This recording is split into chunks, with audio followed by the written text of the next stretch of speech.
నేనైతే ఊహించలేదు, నాకైతే నమ్మకం కూడా లేదు. కానీ మా ఆర్కే పాపం ఈరోజు ఉదయం 5 గంటల నుంచి అన్నా నీకేం కాదు, మనోళ్ళు మనకు వస్తారు. కాకపోతే కొంత జెన్యూనిటీ ప్రాబ్లం ఏమొచ్చిందంటే మా ప్రజాజ్యోతి పేపర్ నుంచి మా సీనన్న మిత్రులంతా 20 మంది అక్కడ ఎలక్షన్ దగ్గర ఆగిపోయారు. ఎలక్షన్లో వాళ్ళు అందుకోలేకపోయారు. వాళ్ళు అందుకోనంటే ఇంకా బాగుండేది.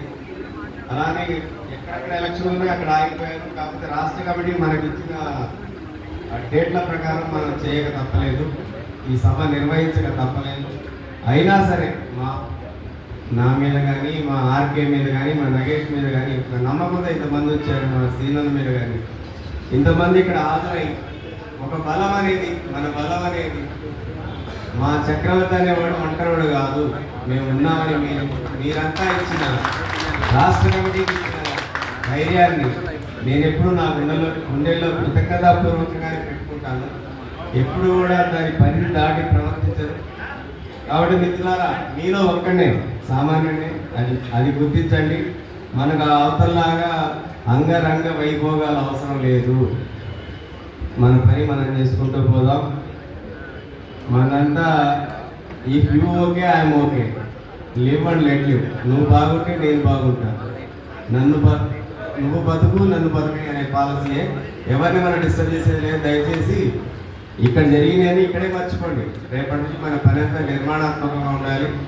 మన ఫీల్డ్కి వెళ్ళిన తర్వాత అందరూ మిత్రులే, యూనియన్లకు అతీతంగా మిత్రులే. కానీ మన యూనియన్ విధి విధానాన్ని మాత్రం మనం ఏ ఒక్కటి కూడా దాటి ప్రవర్తించకూడదు. మళ్ళీ ఇంకొకసారి చెప్తున్నాను, మన వ్యవస్థాపక అధ్యక్షుల వారిని ఎవరైనా ఏకవచనంతో పిలిస్తే లాగి చెంప మీద కొట్టండి. నేనున్నాను, నేను చూసుకుంటాను, ఏం జరిగిందనేది నేను చూసుకుంటాను. దయచేసి ఆయనకి అవమానం జరిగితే మన ఖమ్మం జిల్లా కమిటీకి అవమానం జరిగినట్లే గుర్తుపెట్టుకోండి. తర్వాత ఇంతటి అవకాశం ఇచ్చిన మన రాష్ట్ర కమిటీ వారందరికీ పేరు పేరున ధన్యవాదాలు తెలుపుకుంటూ, రాష్ట్ర కమిటీ ఆధ్వర్యంలో ఈ 3వ జిల్లా మహాసభ కొన్ని తీర్మానాలను ప్రకటించింది. ఇప్పుడు అధ్యక్షుల వారి రాష్ట్ర కన్వీనర్ గారి అనుమతితో నేను దీన్ని చదవబోతున్నాను. మిత్రులారా, మనం ఈ మహాసభలో తీసుకున్న తీర్మానాలు అన్నీ కూడా మనకు ఉపయోగపడేవి. కాబట్టి జాగ్రత్తగా నోట్ చేసుకోండి. ఇప్పుడు ప్రస్తుతం రైతులకు ఎలా ఇస్తున్నారో, రైతులకు ఇస్తున్న తరహాలోనే చనిపోయిన జర్నలిస్ట్ కుటుంబాలకు 10 లక్షల ఎక్స్గ్రేషియా చెల్లించాలి. ఇది మన టీడబ్ల్యూజే ఫస్ట్ డిమాండ్. ఇది రేపు పొద్దున రాష్ట్ర ప్రభుత్వంతో కానీ, మనం అక్కడ రాష్ట్రంలో కానీ ఇక్కడ జిల్లాలో కానీ మనం పోరాటం చేసే ఫస్ట్ లైన్లలో చనిపోయిన జర్నలిస్ట్ కుటుంబాలకు 10 లక్షల ఎక్స్గ్రేషియా చెల్లించాలనేది మొదటి తీర్మానం. తర్వాత జర్నలిస్టు పిల్లలందరికీ కూడా ఉచిత విద్య సదుపాయం కల్పించాలి. 100% దీనికోసం మనం ప్రయత్నం చేస్తాం. దాని తర్వాత అర్హులైన జర్నలిస్టులందరికీ అప్డేషన్ కార్డులు, హెల్త్ కార్డులు ఇవ్వాలి. ఎందుకంటే ఇప్పుడు అప్డేషన్ కార్డు ఈ జూన్కి వస్తే 4 రోజులు, 4 రోజులు మళ్ళీ ఇదో పని సంవత్సరం మారాల్సింది. మా స్థితి బాగాలేక మళ్ళీ 4వ సంవత్సరం వచ్చింది. అంటే అర్థం ఏంటంటే ఒక 3.5 సంవత్సరాల కింద ఎవరైనా కొత్త ఆయన వచ్చుంటే ఆయన ఇప్పటిదాకా జర్నలిస్ట్గా గుర్తింపబడట్లే. మరి ఆయన ఏమని చెప్పుకొని తిరగాలో ఆ ప్రభుత్వమే చెప్పాలి. దాని తర్వాత హెల్త్ కార్డులు అనేవి చాలా ఇంపార్టెంట్. కరోనా తర్వాత చాలామంది మన మిత్రులు అనేక ఇబ్బందులతో చనువు సాధించిన వాళ్ళు ఉన్నారు. ఆర్థిక ఇబ్బందులతో, ఆరోగ్యకర ఇబ్బందులు చాలా మంది చనువు సాధించారు. ఈ హెల్త్ కార్డులు కూడా ప్రస్తుతం పనిచేయట్లేదు. కాబట్టి ప్రస్తుతం మన తీర్మానంలో ఏంటంటే ప్రైవేట్ కార్పొరేట్ ఆసుపత్రిలో హెల్త్ కార్డు పనిచేసేలా చర్యలు తీసుకోవాలని మనం ప్రభుత్వాన్ని కోరుతాం. తర్వాత 4వ తీర్మానం, జర్నలిస్టుల ఉద్యోగ భద్రత, భౌతిక భద్రతకు ప్రత్యేక రక్షణ చట్టం తీసుకొని రావాలి. జర్నలిస్టులకి ఉద్యోగ భద్రత అనేది కంపల్సరీ ఉండాలి. అలానే జర్నలిస్టులపై దాడులు కూడా జరగకుండా, నన్ను చాలా మంది అలా వీరేంద్ర వాళ్ళు ఉన్నారు, బండి కుమార్ కూడా అట్లానే పాపం చాలా రాశాడు, ఇబ్బందులు పడ్డాడు. నడుస్తూనే ఉన్నాయి.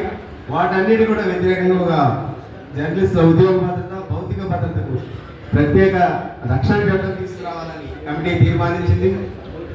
తర్వాత తీర్మానం నెంబర్ 5 వచ్చేసి రిటైర్ అయిన జర్నలిస్టులకు పెన్షన్ పథకం అమలు చేయాలి. ఇన్ని సంవత్సరాలు సమాజానికి సంఘానికి సేవ చేసిన తర్వాత వారు రిటైర్ అయిపోయిన తర్వాత వారి కుటుంబానికి ఎటువంటి ఫెసిలిటీ లేకుండా పోతుంది. కాబట్టి రిటైర్ అయిన ప్రతి జర్నలిస్ట్కి పెన్షన్ పథకం అమలు చేయాలనే తీర్మానం. తర్వాత ఖమ్మం జిల్లాలో అపరిశుభ్రంగా ఉన్న ఇళ్ల స్థలాలు సమస్యలు పరిష్కరించే సత్వర చర్యలు చేపట్టాలి. మీకు తెలుసు, దాదాపుగా 3 సంవత్సరాల నుంచి 323 మంది జర్నలిస్టులు హౌసింగ్ సొసైటీలో సభ్యులుగా చేరారు సార్. తర్వాత మంత్రులు మారారు, వాళ్ళు వచ్చి వీళ్ళు వచ్చి, వాళ్ళు మంత్రులు ఏమంటారంటే వాళ్ళు చెప్పేది అందరూ కలిసి రండి, జర్నలిస్టు సంఘాలన్నీ కలిసి రండి అంటే వాళ్ళు ఎంత తక్కువ చేసి మాట్లాడుతున్నారో అర్థం చేసుకోండి. ఆ స్థితి నుంచి ఇప్పుడు లాస్ట్కి వాళ్ళని మళ్ళీ బదిలాడుకోవాల్సిన పరిస్థితికి ఈ సమస్యను తీసుకెళ్ళిపోయారు. కాబట్టి ఇమీడియట్గా ఈ జర్నలిస్ట్ ఇళ్ల సమస్యల గురించి పోరాటం చేయడానికి రాష్ట్ర కమిటీ తీర్మానం చేసింది. అదేవిధంగా మహిళా జర్నలిస్టు మేడం శిల్పా గారు సుమన్ టీవీ నుంచి వచ్చారు. మేడం స్వాతి గారు సీనియర్ జర్నలిస్టు, మీరు ఇక్కడ హాజరై మాకు ధైర్యాన్ని ఇచ్చినందుకు మీకు కృతజ్ఞతలమ్మ ప్రత్యేకంగా. అలానే మహిళా జర్నలిస్ట్ సోదరీమణుల కోసం అన్ని కమిటీలను ప్రాతినిధ్యం వహించాలి, అన్ని కమిటీల్లో కూడా వాళ్ళకి మహిళల్ని తీసుకోవాలనేది మా రాష్ట్ర కమిటీ తీర్మానం చేసింది. ప్రభుత్వ కమిటీలలో అందరినీ మహిళలకి ప్రాతినిధ్యం ఇవ్వాలని చెప్పి మనం తీర్మానం చేసి మనం కూడా దాని గురించి పోరాటం చేద్దాం. వృత్తి నిర్వహణలో వాళ్ళు రాత్రి వేళల్లో ఇంటికి చేరుకోవడానికి రవాణా సదుపాయం కూడా కల్పించాలని మన ప్రభుత్వానికి కోరాలని చెప్పి రాష్ట్ర కమిటీ తీర్మానం చేసింది. కాబట్టి ఈ తీర్మానాలన్నీ మనం రాష్ట్ర కమిటీ అనుమతితో మనం కూడా ఓకే చేసుకుందాం. మీరంతా ఏమన్నా డౌట్లు ఉంటే చెప్పండి.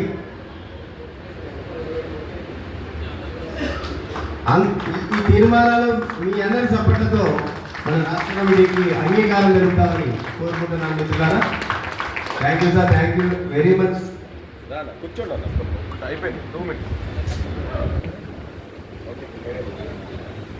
సార్ ఇప్పుడు మన వ్యవస్థాపక అధ్యక్షులు సోమయ్య గారు మాట్లాడతారు. మన జిల్లా మహాసభ ప్రధాన ఉద్దేశం ఏంటంటే, చివరి అంకం ఏముంటుందంటే ఎలక్షన్ ప్రక్రియ ఉంటుంది. మహాసభ సందర్భంగానే ఈ జిల్లా కమిటీని ఎన్నుకోవడం జరుగుతుంది. నేను జర్నలిస్టుల ఇష్యూస్, మన డిమాండ్లు చాలా ఉన్నాయి, అవన్నీ నేను చెప్పలేదు కూడా. ప్రధానంగా ఏంటంటే ఇళ్ల స్థలాల ఇష్యూ ఖమ్మం జిల్లాలో చాలా క్రిటికల్గా ఉంది. కొంతమంది అపోజ్ చేస్తున్నారు, రాకుండా చేస్తున్నారు. ఒకవైపు ప్రభుత్వమే సుప్రీంకోర్టు ఇచ్చిన జడ్జిమెంట్ని సాగుగా చూపి మొత్తం జర్నలిస్టులకు ఇళ్ల స్థలాలు ఇచ్చే ముచ్చటనే వదిలేసింది. కాబట్టి ఇక్కడ సొసైటీ ఉన్నప్పుడు సొసైటీలో సభ్యులు 325 మంది సభ్యులు ఉన్నారు. సభ్యులకు న్యాయం చేయడానికి సంఘాలు పనిచేయాలి, జర్నలిస్ట్ సంఘాలు. దాన్ని వ్యతిరేకించడం ఏంటి? కొత్త సభ్యులకి చేర్చుకొని అందరికి కూడా అర్హులైన వాళ్ళందరికీ ఇళ్ల స్థలాలు వచ్చే విధంగా ప్రయత్నం చేయాలి. కానీ ఉన్నదాన్ని వ్యతిరేకించడం, రాకుండా చేయడం అంటే స్వార్థం. వాళ్ళ స్వార్థం కోసం ఇంకొకరు రావద్దు, నేను తినొద్దు, నువ్వు తినొద్దు అని, అలా తప్పది. కాబట్టి మనం ఖచ్చితంగా తెలంగాణ వర్కింగ్ జర్నలిస్ట్ ఫెడరేషన్ ఇలాంటి సొసైటీలకు సంపూర్ణ మద్దతు ప్రకటిస్తుంది. భవిష్యత్తులో మొత్తం రాష్ట్ర వ్యాప్తంగా కూడా సుప్రీంకోర్టు జడ్జిమెంట్తో సంబంధం లేకుండా స్పెషల్ జీవో ద్వారా ప్రభుత్వం జర్నలిస్టులందరూ కూడా ఇళ్ల స్థలాలు ఇవ్వాలనేది మన ప్రధాన డిమాండ్. ఆ డిమాండ్ తోటి మనం త్వరలోనే పెద్ద ఎత్తున రాష్ట్ర వ్యాప్తంగా కూడా చైత్యయాత్రలాగా జనశిక్ష చైతన్య యాత్రలాగా చేయడానికి కూడా ప్లాన్ చేస్తున్నాం. ఇది రాష్ట్ర మహాసభ అయిపోయిన తర్వాత. అట్లాగే ప్రధానంగా ఇప్పుడు ఎలక్షన్ ప్రక్రియ ఉంటుంది. ఎలక్షన్ అంటే మన రూల్స్ ప్రకారంగా, బైలా ప్రకారంగా ఎలక్షన్ 2 విధాల కండక్ట్ ఉంటుంది. ఏంటంటే ఒకటి యునానిమస్కి అయితే యునానిమస్, ఎందుకంటే మనం పెద్ద పార్టీ కాదు, రాజకీయ పార్టీ కాదు, లేదా పెద్ద సంఘం కూడా కాదు. చాలా తక్కువలో పరిమిత సంఖ్యలో సభ్యులున్న సంఘం కాబట్టి మనము బ్యాలెట్ ద్వారా ఓటింగ్ పోయేంత సమస్య రాదు ఎక్కడ కూడా. కాబట్టి చాలా చోట్ల యునానిమస్గానే ఎన్నిక జరుగుతుంటుంది. ఎందుకంటే అందరం మనమే కాబట్టి మన సమస్యల మీద మనం పోరాడుకుంటాం కాబట్టి మనము యునానిమస్గా ఎన్నిక చేసుకోవడం అనేది జరుగుతుంది. కాబట్టి ఈ యునానిమస్ ఎన్నిక కోసం ఒక కమిటీ సభ్యులది పేర్లు ఇచ్చారు ఇక్కడ, ప్రపోజల్ పేర్లు. ఈ పేర్లు నేను చదువుతాను. ఒకవేళ వీళ్ళు అందరికీ ఆమోదం కాకపోతే మీరు చప్పట్ల ద్వారా ఆమోదించుకోవచ్చు, లేదు అంటే ఏదైనా ఆబ్జెక్షన్స్ కూడా చెప్పొచ్చు. ఆ వ్యక్తి పలానా వ్యక్తికి ఈ పదవి ఇస్తే న్యాయం జరగదు, పనిచేయడు, లేకపోతే ఆయన మీద కేసులు ఇంకేదైనా అంటే కూడా అవి చెప్పొచ్చు బహిరంగం. ఇదే దాచుకునే అవసరం లేదు. కాబట్టి నేను రాష్ట్ర కమిటీ తరఫున నేను ఈ ప్రపోజల్స్ పేరు చదువుతాను. ఈ ఎవరికి ఏ పోస్ట్ అనేది వీళ్ళు 2 సంవత్సరాల పాటు పనిచేయాల్సి ఉంటుంది. ఈ కమిటీ 2 సంవత్సరాలలో జర్నలిస్టులకు న్యాయం చేసి సంఘాన్ని బలోపేతం చేసేందుకు వారు ఖచ్చితంగా పనిచేస్తే భవిష్యత్తు ఉంటుంది, ప్రమోషన్ ఉంటుంది. లేకపోతే సంఘం నుంచి డిమోలైజ్ అవుతుంది. మళ్ళా ఎవరికైనా సరే దయచేసి ఏమనుకోవద్దు, పనిచేసి సంఘానికి సభ్యులకు అండగా ఉండాలని చెప్పేసి కోరుకుంటాను. ఇప్పుడు టీడబ్ల్యూజే ఖమ్మం జిల్లా కమిటీకి అధ్యక్షుగా టి సంతోష్ చక్రవర్తి, జిల్లా అధ్యక్షుడిగా వీరి పేరు రాశారు. అట్లాగే కార్యదర్శిగా నానబాల రామకృష్ణ గారు కార్యదర్శి. సంఘానికి మనకు 2 కళ్ళు ఎట్లానో సంఘానికి కూడా ఈ 2 ప్రధానం, ప్రెసిడెంట్, సెక్రటరీ. ఈ 2 కరెక్ట్ ఉంటేనే సంఘం నడుస్తుంది. లేకపోతే రాష్ట్ర సంఘంలో మాకు ఎట్లయిందో జనరల్ సెక్రటరీకి నాకు అట్లా అవుతుంది. కాబట్టి దయచేసి ఈ 2 కళ్ళు మంచిగా ఉండాలని చెప్పేసి కోరుకుంటున్నాను. అట్లాగే ఇంకొకరు ఉన్నారు, ఆర్థిక సమస్యలన్నీ చూసేవారు, కోశాధికారి అరవపల్లి నాగేష్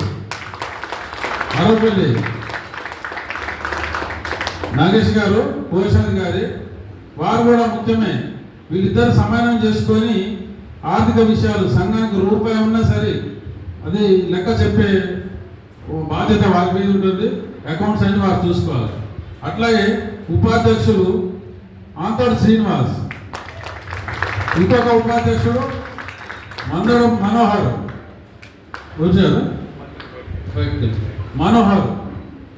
తర్వాత ఇంకొక ఉపాధ్యక్షుడు, 3వ ఉపాధ్యక్షులు బండి కుమార్ గారు ఉపాధ్యక్షులు జిల్లాకు. తర్వాత సహాయ కార్యదర్శులుగా వేల్పుల నాగేశ్వరరావు, తర్వాత డాక్టర్ చిన్ని గారు, వీరు ఒక సహాయ కార్యదర్శి. ఇంకొక సహాయ కార్యదర్శి కుదుమూరు భద్రయ్య, వీళ్ళు సహాయ కార్యదర్శులు. అయితే మన సభ్యత్వాన్ని సంఖ్యను బట్టి ఇంకా కొన్ని పదవులు పెరగవచ్చు. ఇప్పుడు తాత్కాలికంగా ఇది ఇంతవరకు కమిటీ ఉంది, కార్యవర్గ సభ్యులు కూడా ఉన్నారు. అయితే సభ్యత్వం పెరిగిన కొద్దీ మళ్ళీ కొన్ని పదవులు వస్తాయి. అప్పుడు జిల్లా కమిటీ కూర్చొని జిల్లా కమిటీలో ఎన్నిక చేసుకోవచ్చు, ఆ అవకాశం ఉంది. తర్వాత కార్యవర్గ సభ్యులుగా అమరబోయిన ఉపేందర్, కాసోజు శ్రీధర్, వేమలకొండ రమేష్, కందరబోయిన నాగకృష్ణ, కప్పల మధు. తర్వాత మహిళలకు కూడా ఇలా కల్పించారు. సుమన్ శిల్ప గారు, తర్వాత స్వాతి గారు సీనియర్ జర్నలిస్టు. వీరు కూడా ఈ కమిటీలో బాధ్యత ఉంది. కార్యవర్గ సభ్యులు అంటే మామూలు కాదు, మంచి రైట్ ఉంటుంది వాళ్ళకి. ప్రతి మీటింగ్కు అటెండ్ అయ్యి ఏం జరుగుతున్నది అనేది, సమస్యలు ఏంటి అనేది చర్చల్లో పాల్గొనాలని చెప్పేసి వీరికి కార్యవర్గ సభ్యులు కూడా విజ్ఞప్తి చేస్తున్నాను. ఈ కమిటీ ఇంతవరకు ఈ కమిటీ ఉన్నది.